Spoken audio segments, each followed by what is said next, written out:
Now, this week, South African power utility Eskom requested tariff increases of 16% per year for the next 5 years. The decision has prompted a lot of debate on how developing economies should price electricity with economic growth in mind.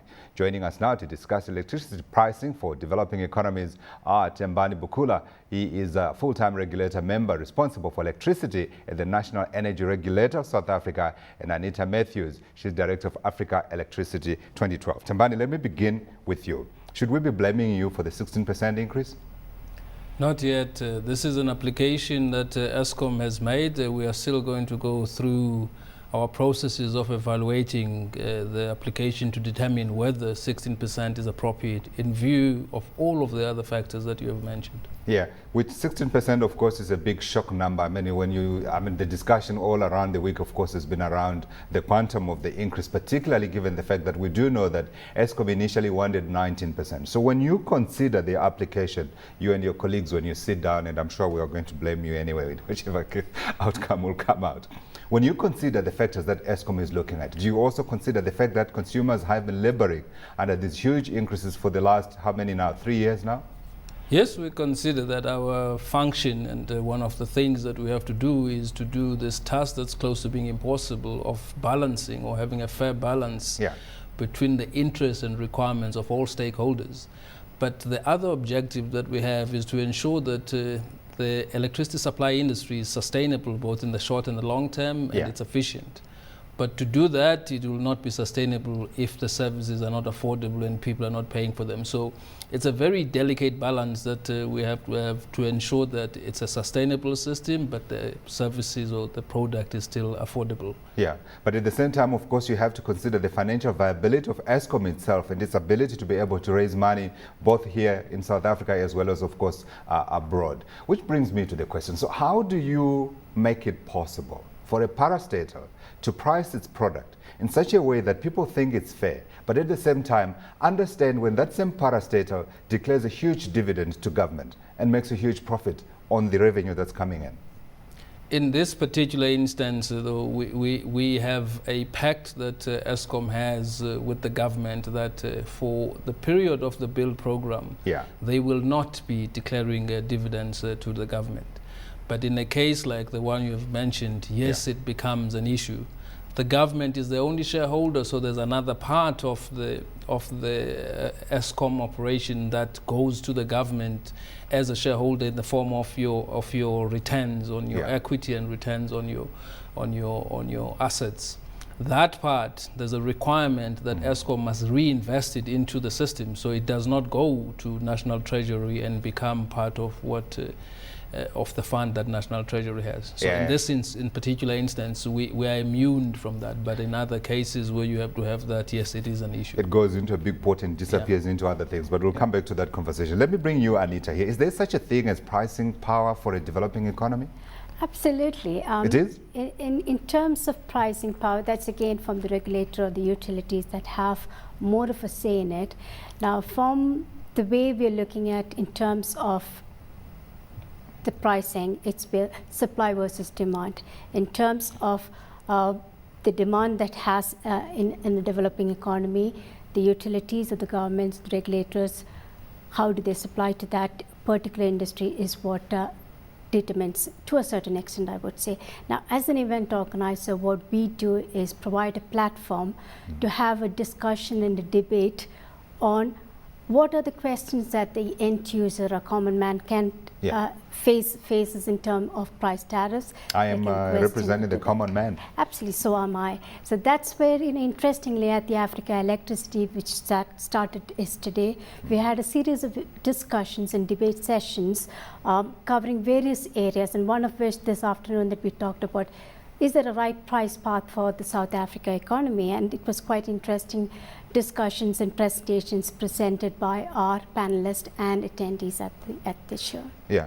Thembani, is it possible to look at Eskom and say, perhaps Eskom, instead of increasing prices by 16%, what they should look at is perhaps looking at what they would make out of, I suppose it's all projections and those kind of things, but look at what they would make on a net basis in terms of profit, and then reduce perhaps by whatever margin that is, so it enables them to cover their costs while at the same time remaining sound financially and their balance sheet looking the way it should for, of course, the rating agencies and all these other bond people who put money into it to be comfortable that this is a going enterprise and it is financially sound.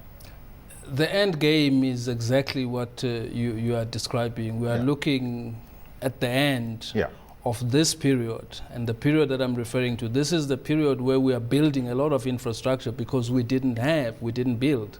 So that's why there's a compression of the price increases, compression of the requirements for funding. But once these two power plants have been built and we are now looking at the rest of the power system, then that is possible. You will then have these times and terms that would enable you not to have increases that are above inflation. So the end game is to have exactly that. What I'm thinking of is a way in which we can make sure that the money doesn't leave the consumer. In other words, the money doesn't leave the consumer, goes to Eskom. Eskom then uses the money to generate electricity, make a profit, give it to government, and then government uses the money as it so wishes. And I'm not in any way suggesting that government would use the money inappropriately. I'm just saying, is there a way in which we can look at these tariff increases and make sure that the increase is at such a level that it is the minimum possible, particularly given the circumstances that South African consumers are in now?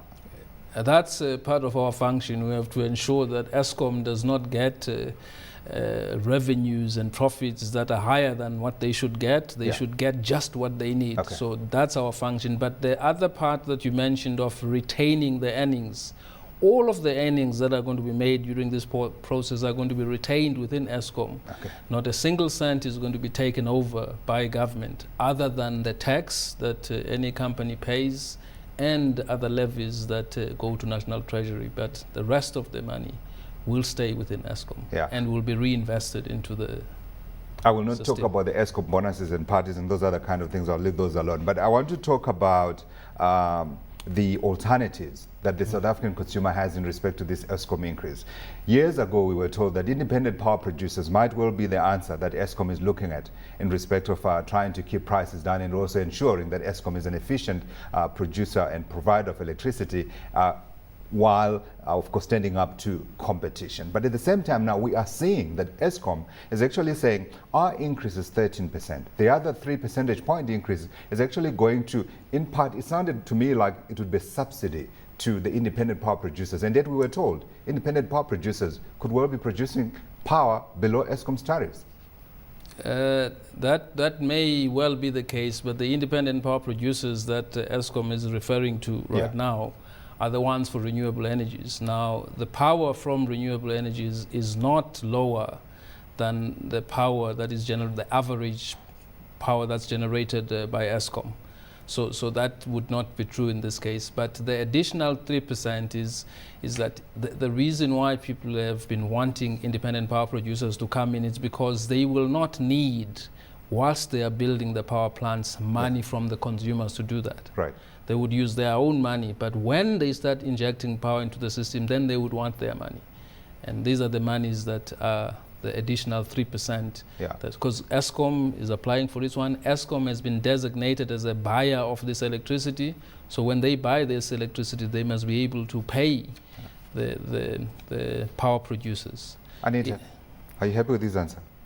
In fact, there is a certain interesting twist to this. Even if you're looking at independent power producers, the capital investment, right now when a utility directly invests and takes care of the capital investment, the reflection in the price tariff is quite transparent and quite evident. When it comes to an independent IPP wanting to set up the power plant, the initial investment, the capital investment comes from the IPP, but when they start selling the power to Eskom and thereby to the end users, that's when the price reflection will come. Now, can they afford to sell at a price much lower than what Eskom is providing at this point of time is the big question that we'll have to ask. And that maybe Thembani might be in a better position to answer that than I could. Thembani is coming back to you. On renewable energies, the average price of power, of electricity coming from a wind generator is around 125 cents. The average price, that's where Eskom wants to be. The average price of electricity generated by Eskom now, the wholesale price is 61 cents. So those are the numbers we're talking about. When you look at photovoltaic, the average price is R2.32. Eskom is 60 cents. We can talk about the other externalities and the other issues, but if we are talking what the consumer pays, that's the amount. But in the 5 years, Eskom is going to end it around the 120 cents per kilo. Yes, but remember that even that price is not stagnant. It increases by inflation. So 125 will not be still 125 in 5 years. There's no escaping this. Power prices are going to go up and we'll have to fork up anyway. In a way, but I think that there is a way of escaping it. I mean, if you use your electricity efficiently, you just use what you need, you can still continue to pay pretty much the same amount of money that we are paying.